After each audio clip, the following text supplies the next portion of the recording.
As Israel continues to bomb Gaza, Washington's attempting to broker a ceasefire. US President Barack Obama says he's willing to mediate between Hamas and Israel.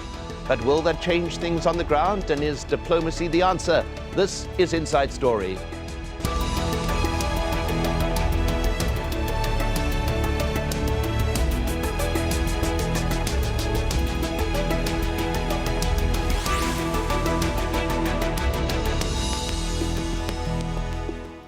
Hello and welcome to the program. I'm Mike Hanna. At least 100 Palestinians have been killed since Israel began its military assault on Gaza on Tuesday. The Israeli government says it wants to end a barrage of rocket fire from Hamas, which controls the territory. And now there's concern the crisis could escalate with a ground invasion. So what hope is there of an end to the current hostilities? US President Barack Obama says he's willing to help negotiate a truce. But the United States considers Hamas to be a terrorist group and refuses to talk to any of its leaders. UN Secretary General Ban Ki-moon urged both sides to agree to a ceasefire during an emergency session at the Security Council, but this appeal has been ignored. In the past, regional countries have helped to negotiate ceasefires between Hamas and Israel. Egypt has been crucial. It was involved in talks that ended Israel's invasion of Gaza in 2009 and also brokered a truce between Israel and Hamas in 2012. But Egypt has isolated Hamas since a military coup in that country last year and the election of President Abdel Fattah el-Sisi. Turkey has strong ties with Hamas and has maintained relations with Israel in the past, but it says relations with Israel can't be normal if it continues to attack Gaza. A big financial and political ally of Hamas is the Gulf state of Qatar, which has pledged millions of dollars in aid to Gaza and also hosts the political chief of Hamas, Khalid Mashal. So where can a mediator to this crisis be found, if at all? Well, with us now to discuss this and more, we are joined from Jerusalem by Dan Reicher. He's the former Secretary General of the World Jewish Congress. From Istanbul, we have Oğuz Çelikol, former Turkish ambassador to Israel. And finally, Noura Erakat. She's a human rights lawyer and adjunct professor at Georgetown University. She joins us from Washington, D.C. Welcome to you all. Let's begin with Noura Erakat in Washington. Offers of mediation from the U.S. president. What is he thinking of doing? What could he do?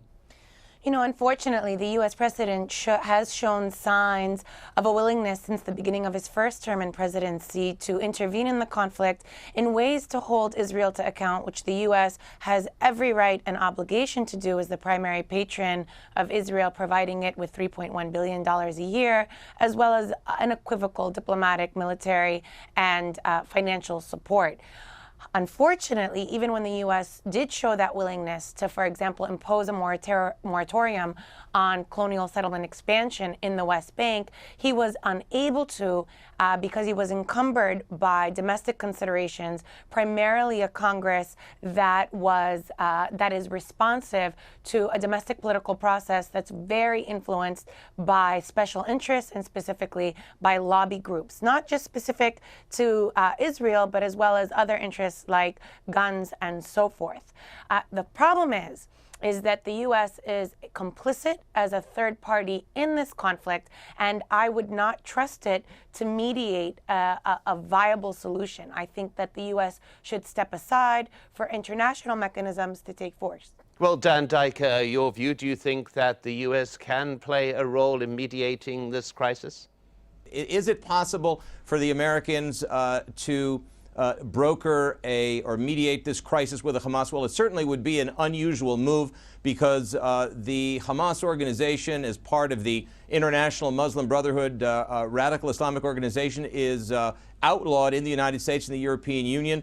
Clearly, the United States is trying to be helpful, but what Israel really wants to do at this point is to convince the Hamas terror organization to stop firing rockets at civilians and keeping 3.2 or 3.3 million Israelis underground. This is the source of the conflict. This is what happened in 2009. This is what happened in 2012. Israelis, unfortunately, are becoming all too familiar with having to scramble every couple of minutes underground in order to avoid being killed by Hamas rockets. So if Hamas stops the rocket fire, then all kinds of progress can be made towards restoring normalcy. Well, we are very much in chicken and egg scenarios. Hamas argues that the continual Israeli action against Gaza is in itself a continuing cause. But we are trying to move beyond this and look at ways in which some kind of mediation could be exercised, even when partners or the combatants may be reluctant to do so. Oz Chelikol, as a former ambassador to Israel, you are well acquainted with what is happening or what has happened in the past in order of attempting to get some kind of ceasefire to create an end to a round of hostilities. What do you think can happen now, and do you think that the US president could help? I think immediate ceasefire is very important, because there is a lot of, if the increase of the hostilities, there will be more, of course, casualties. And American administration can play, of course, very important role. In the past, Americans played a very important role in the ceasefires. And the regional countries also can help the Americans for an immediate ceasefire. Because if there is a ground invasion, a ground operation to Gaza, it will be a repetition of the 2009, December 2009 scenario, and it will not be in the profit of anybody in the region. So what we need, immediate ceasefire, which will, stop the casualties, and then probably the American also can help somehow for the return of the peace negotiations, because we have been seeing so many times repetition of these Gaza operations. I think what we need in the region, a final solution for the Palestinian questions, and the Americans, of course, Obama administration can play an important role, and should play an important role with the help of the regional powers. Well, Noura Erakat, you made very clear you do not see the US as an honest broker in this. Is there anybody, do you think, who could play a viable mediation role? Well, before I address that, I think that it's important to point out that while this is being framed as, what we're witnessing in terms of the exchange of rockets, crude, indiscriminate rockets versus precise weaponry provided by the U.S. to Israel, and the death toll of 100 Palestinians and no Israeli deaths, thankfully, thus far. I mean, I hope no deaths upon everyone, that it's out of context to frame this as just the exchange of this kinetic violence, when in fact Hamas has observed and maintained the truce that was brokered by Egypt in November 2012 to date. The breaking of that truce happened immediately by Israel afterwards by failing to ease the siege, as well as by reducing the nautical miles available to Gazan fishermen up off the coast of Gaza, where they can actually maintain their livelihoods. Nonetheless, Hamas maintained and observed the truce and has even policed other radical elements within the Gaza Strip because it doesn't want to see an escalation. We saw an eagerness from Hamas to continue its political credentials, and it established entered into a unity government with Fatah. The demonization of Hamas, the continuous calling of it of a terror organization, to blame this on the exchange of rocket fire obfuscates what's really happening on the ground, which is, as the other commentator mentioned, has to do with the structural conditions of occupation, apartheid, and settler colonialism, but also has to do with the fact that Gaza and the Palestinians in Gaza have become cannon fodder for the world to watch as Israel bombs the civilians in response to domestic considerations.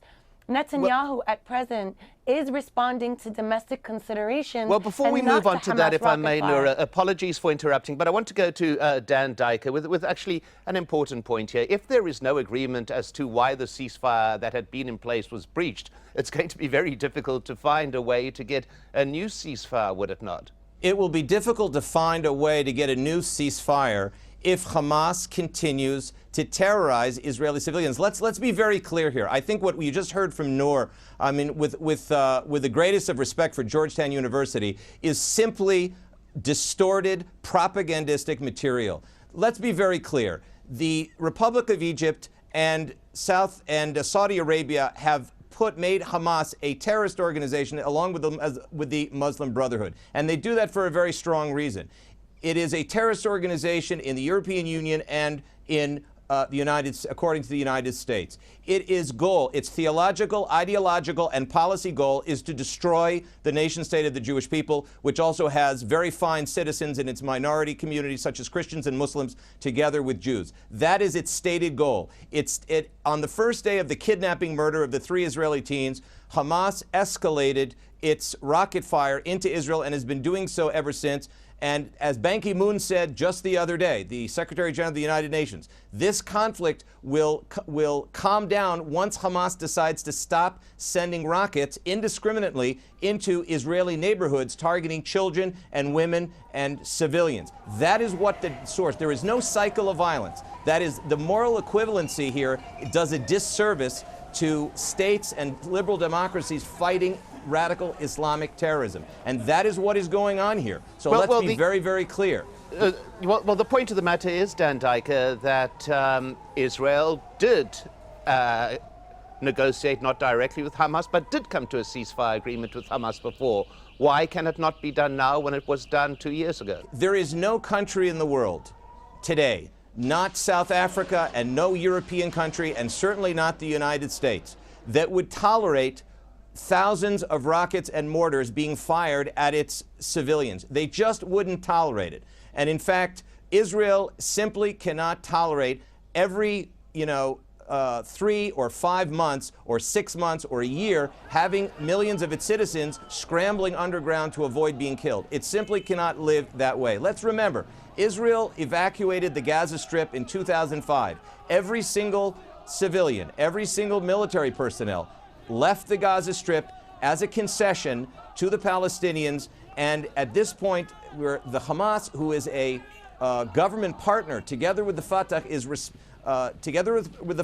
responsible for keeping quiet in the Gaza Strip, and they simply won't do that because their goal, their strategic goal, and they say it clearly, go to the internet, look at their charter, listen to what Prime Minister Haniya has been saying, listen to what the officials are saying. Their goal is to assault the nation state of the Jewish people of Israel and to destroy Israel over time. That is their goal, and they're keeping to that goal. Well, that is why there is violence. There is no cycle of violence. I'm going to return to Oz Chelikov in a moment, but first of all, I see that Noura Erakat is bursting to make a couple of comments and responses to this. Noura Erakat?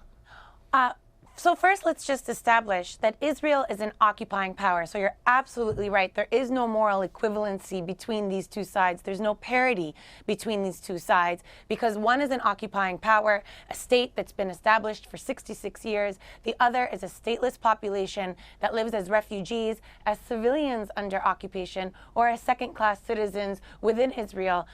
The Palestinian Christian and Muslims you mentioned have had to hire personal guards to protect themselves against settler attacks and against vigilantes because racism is high and well and alive within Israel against that population. And 70% of the population, of the Israeli population, advocates forthrightly that their minority population should be transferred. That's number one. Number two, as the occupying power, Israel does not have the right to self-defense against the territory it occupies. It has the duty and the obligation to protect the civilians under its occupation. It has the duty and the obligation to maintain control and order.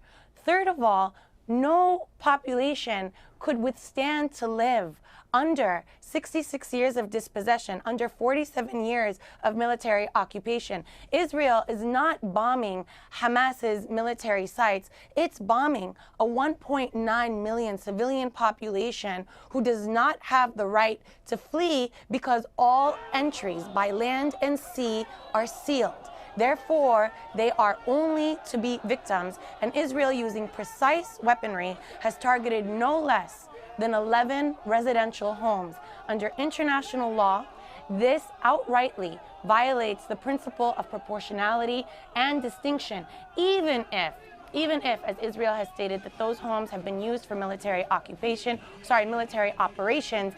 they have to, if the conditions don't allow, if the circumstances show that civilians are under severe harm, then they have to cease and desist from that operation. Nonetheless, Israel has blown up 11 residential homes with families inside. Well, let's just try and push finally, through. And the occupation has not ended.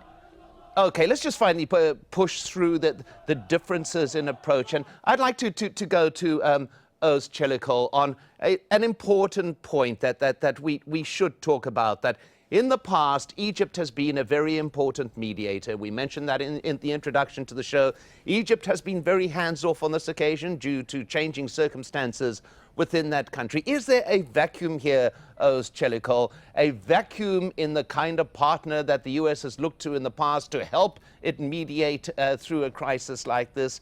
And secondly, is Turkey a country that could actually help fill this vacuum as a partner in resolving this ongoing conflict? I think, of course, all the regional powers can play a role. But what we need here is an immediate ceasefire, because we are very much concerned about the loss of life in Gaza and the prospect of a land assault on Gaza, which will create the casualties. So all the regional powers should play an important role, and the Americans, Obama administration, of course, must interfere. But also we have to look into the real reasons of all this circle of violence, which comes every 6 months, 1 year periods. That is the continuation of the Palestinian issue. Of course, there is a wide range support in the international community for the two-state solution. So what we need immediately, with the international powers and the regional powers interfering, to have a ceasefire immediately, and then probably the Americans should also play an important role for the resumption of the peace talks with a time frame and for a final solution, which is a two-state solution. Israel and Palestinian live side by side in a peace atmosphere. Otherwise, we are going to have these cycles in a periodical way. We have this in 2009, 2010 at the beginning, and 2012 again. Now we are having again, because every time we have a peace process, failed, which failed 1 month ago when Israel withdrew from the peace talks. We have immediately increased tension in West Bank and now in Gaza. So the underlying problem is the continuation of the Palestinian issue, and we are very much concerned about a land assault on Gaza and increase of the loss of innocent people. All the regional powers, including Turkey, I understand President Abbas will be visiting Turkey next week, at the end of next week. And of course, Turkey has good relations with both President Abbas and the Hamas. Our Prime Minister talked with Khalid Mashal and President Abbas yesterday. So every regional power can play an important role. But what we need is an immediate ceasefire. Well, Dan Reicher, this issue that's being brought up now, that underlying this is not, we are talking about repeated rounds of conflict, but underlying this, the only possible end to these ongoing outbreaks of violence is an agreement, is a two-state solution. Perhaps is there an acknowledgement of a longer-term view within Israel about resolving these current outbreaks of violence? Mike Tanner, it's very clear to anyone that's observed what's going on between Israel and the Palestinians that what's going on in Gaza today The relentless attacks against Israel has nothing to do with the larger Palestinian issue. The Fatah has taken positions that are even stronger against Hamas than Israel. Everyone who knows anything about the Middle East, who's taken a primary school course, that I'm not sure that some of the commentators on this program, or at least one of them, has done that, is to understand that besides the fact that Fatah people have been thrown out of windows off of buildings in Gaza. How offensive and condescending. Mike Tanner, the issue that we have to focus on here is that there has been 3 separate major diplomatic initiatives that have been driven by Israel beginning in 1993. We had 1993, the Oslo Accords. We had the 2000 Camp David Accords. We had the 2008 Olmert offer. The Palestinians have had so many different opportunities. And what's happening in Gaza, wait, let me just finish the point, Mike. Let me just quickly finish the point. What's happening in Gaza is radical Islamic terror. It is jihad. It has nothing to do with the diplomatic solution to the Palestinian-Israeli crisis between Israel and President Abbas. Well, that's let me a just separate put issue. that point, and if I everyone may, who knows to Noura Erakat to respond to. Is the situation in Gaza removed somehow from the wider Palestinian issue? You know, as much as Israel attempts to break off Gaza from the rest of the region, no, absolutely, it's not removed. That's been part of this fracture between the West Bank and Gaza. This is quite deliberate, that the intervention since 2006, since Hamas's parliamentary victory in 2006, to widen the divide between Palestinians in ways that are counterproductive to the establishment of a viable solution, as Israel has supposedly committed to since 1993. I want to take issue with the ad hominem attacks and the condescending remarks by my counterpart. Maybe it's because of a weakness in argument that to need to accuse me of a lack of education on this program is quite offensive, and you should actually pause before making those comments and consider whether or not you're making them because I'm a woman, and a young woman at that, and if you would make it towards someone else. Now let's get back to this issue.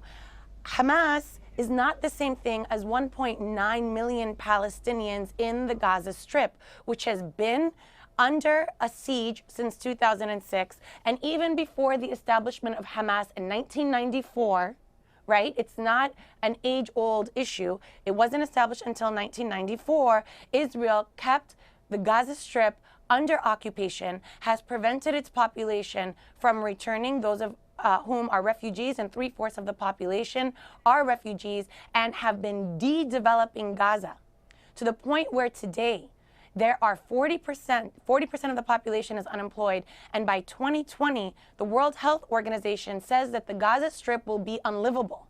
And rather than discuss this humanitarian catastrophe, something that we've never seen before, we are discussing whether or not Hamas is the problem, and that justifies bombing the Gaza Strip and its entire population into oblivion. What is Israel's end game? You cannot bomb a civilian population into peace. That's not going to happen. There has to be a diplomatic solution. Diplomatic solution if I may, must Noura include Erakat, the end I of the just want to siege get to and the occupation. Let me get to Oz Chelikol on the issue that has currently divided us.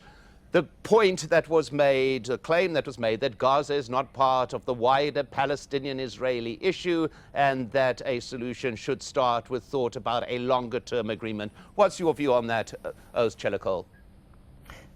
Well, as I pointed out, of course, what is important now to break the violence, circle of violence, because we are having this Gaza situation now quite often, every 6 months, every year. And there is always an increase of tension after the break of the peace negotiations. What happened in the West Bank, it didn't only happen in Gaza, I guess. There was an increase of tension in the West Bank, the kidnap of the innocent young people, murdering of these innocent people. There was also tension in the West Bank. So, and it just happened after the break of the peace negotiations. So I think what we are needing now to reach a ceasefire, and then the Americans again could facilitate the return of the peace process. My thanks to all our guests. Dan Diker, Uz Chelikol, and Nura Erakat. And please let us know your thoughts. You can leave your comments at facebook.com/AJ Inside Story or go to @AJ Inside Story on Twitter. I'm Mike Hanna. Thanks for watching and goodbye for now.